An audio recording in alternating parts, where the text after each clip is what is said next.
ওম অখণ্ড সংহিতা বা অখণ্ড মণ্ডলেশ্বর শ্রী শ্রী মৎ স্বামী স্বরূপানন্দ পরমহংসদেবের উপদেশবাণী ষোড়শ খণ্ড।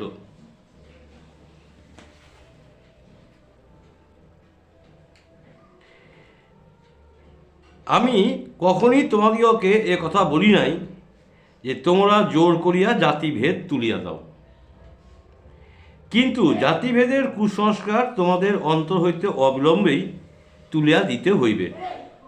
রাষ্ট্রনৈতিক, সাম্প্রদায়িক এবং হিন্দুদের মধ্যেই নিম্নতর শ্রেণী সম্পর্কিত কোনো উপলব্ধ যে কোনো দিন কোনো অঘটন ঘটাইয়া দেয়, তাহা আজ তোমরা অনুমান করিতে সমর্থ হইবে না। কিন্তু বিভ্রাট যেদিন আসিবে, সেদিন দেখিবে যে তোমরা তোমাদের অন্তরের কুসংস্কার দূর করো নাই বলিয়াই সেদিন হঠাৎ এবং অপ্রত্যাশিত এক বিপত্তির মুখে পড়িয়া যাইবে, যে তোমরা ঘর গুছাইতে না গুছাইতে আকস্মিকভাবে নির্মূল হইয়া যাইবে।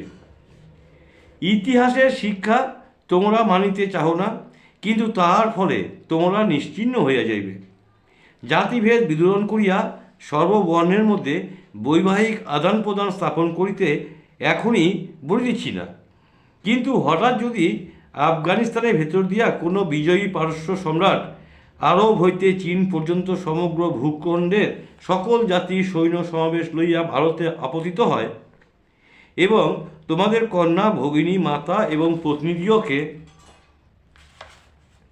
জোর করিয়া টানিয়া নেওয়া শুরু করে, তাহলে তখন কি একটি দিনের মধ্যেই সকল ভেদাভেদ ভুলিয়া এ দেশবাসী সকল জাতির এক জাতিতে পরিণত হইবার চেষ্টা দেখিতে হইবে না?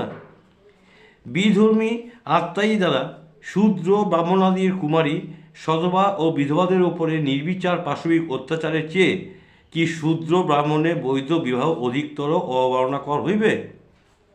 আজ যদি সহসা এক অপ্রত্যাশিত মুহূর্তে ভারতের পূর্ব দিকে নয়নানন্দ অরুণের আবির্ভাব না হইয়া ধূমকেতুর আবির্ভাব হয় এবং নির্মম এক পীত জাতি বুটের আঘাতে তোমাদের বক্ষ পঞ্জর ভাঙিতে ভাঙিতে ভারতের অভ্যন্তরে অগ্রসর হইয়া নির্বিচারে তোমাদের জননী, ভগিনী, রমণীদের ওপরে বলাৎকার শুরু করিয়া দেয়, তা হইলে একটা মুহূর্তের মধ্যে কি সর্বজাতির সমন্বয়ে একটা মহাজাতি সৃষ্টি করিয়া লইয়া এই অত্যাচার ও উৎপীড়নের বিরুদ্ধে সর্বশক্তি প্রয়োগ করা আবশ্যক হইতে পারে না? আজ যাহা অসম্ভব জ্ঞান করিতেছ, কাল তাহা নিতান্ত বাস্তবে পরিণত হইতে পারে। ইতিহাস কখনো কাহারও খেয়াল খুশি মাফিক চলে না, সে চলে স্বভাবের সুনির্দিষ্ট নিয়মে। যাহারা ঐক্যবদ্ধ, যাহারা পরস্পর সম্পৃক্তিপরায়ণ, যাহারা একে অন্যের বিপদে নির্বিচারে প্রাণাহুতি দেয়, তাহারা কাহারও দাসত্ব করে না, তাহারাই প্রভুত্ব করিয়া বেড়ায়। ব্যক্তিগতভাবে তুমি ধার্মিক বা সৎ, এইটুকুই এই জগতে নিদারুণ প্রতিযোগিতার তোমার ঊর্ধ্বতনের গ্যারেন্টি নহে। তুমি আরও বহুজনকে সৎ ও ধার্মিক করিতে পারিয়াছ এবং তাহাদের সকলের একত্রীভূত সঙ্গশক্তি তোমার করমুষ্টিতে বজ্রপদ ধৃত রহিয়াছে। জগতে অসুর কুলের সহিত সংগ্রামে জয়ী হইবার জন্য ইহাও তোমার একান্ত প্রয়োজন, তোমার একার প্রয়োজন। সাকান্ন খাইয়া, অঋণী, অপ্রবাসী থাকিয়া জীবনযাপন করিতে পারিতেছ, শুধু এইটুকুতে তৃপ্ত থাকিলে চলিবে না। সহস্র সহস্র উপবাস কৃষ্টকে নিত্য এবং সৎ উপার্জিত সাকান্ন যোগাইবার ব্যবস্থা তুমি করিয়াছ এবং সকলকে সঙ্গবদ্ধ করিয়া আদর্শ উজ্জ্বল কর্মসাধনায় প্রবৃত্তি করাইতে পারিয়াছ, ইহাই চাই। ভবিষ্যতের যে কোনো বিপত্তির জন্য উপযুক্তভাবে প্রস্তুত থাকিবার উদ্দেশ্যে তোমাদের মন হইতে জাতিভেদের অন্ধ কুসংস্কার দূর করিয়া ফেলিতে হইবে। অন্তর হইতে কুসংস্কার আগে দূর করো। সকলের মধ্যে পানাহার ও বৈবাহিক আদান প্রদানের প্রচলনের দ্বারা জাতিভেদের জড় মাপিয়া ফেলিবার চেষ্টা করিতে হইবে কি না, তাহার মীমাংসা পরে হইবে। চিত্তকে সংস্কার মুক্ত করো। মানুষকে মানুষের দৃষ্টিতে দেখো, মানুষ বলিয়া দেখো। কেহ নিচে আছে বলিয়াই ছোট নহে এবং কেহ ছোট আছে বলিয়াই তোমার পর নহে, এই বোধকে অন্তরে জাগ্রত করো।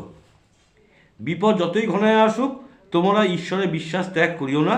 তোমরা পরিপূর্ণ নির্ভর এবং আত্মসমর্পণ লইয়া নিজেদের কালোপেট ও যথাচিত কর্তব্য করিয়া যাইতে থাকো। বিপদ তোমাদেরকে স্পর্শ করিতে ভয় পাইবে, আর যদি স্পর্শই করে তবে সে শুধু নিজে নির্মূল হইবার জন্যই তাহা করিবে। সাহস হারাইও না, মনোবল হারাইও না।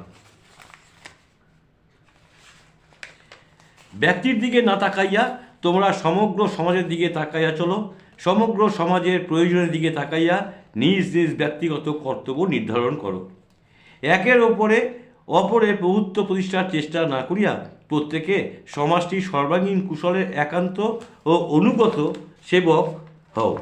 কে ছোট, কে বড়, কে স্পৃশ্য, কে অস্পৃশ্য, এই সকল সম্পর্কিত যাবতীয় কুসংস্কার অন্তর হইতে মুছিয়া ফেলিয়া সকলকে সমাজের বিকাশ, পরিপুষ্টি, উন্নতি ও বলিষ্ঠতা বর্ধনে নিয়োজিত হইবার প্রেরণা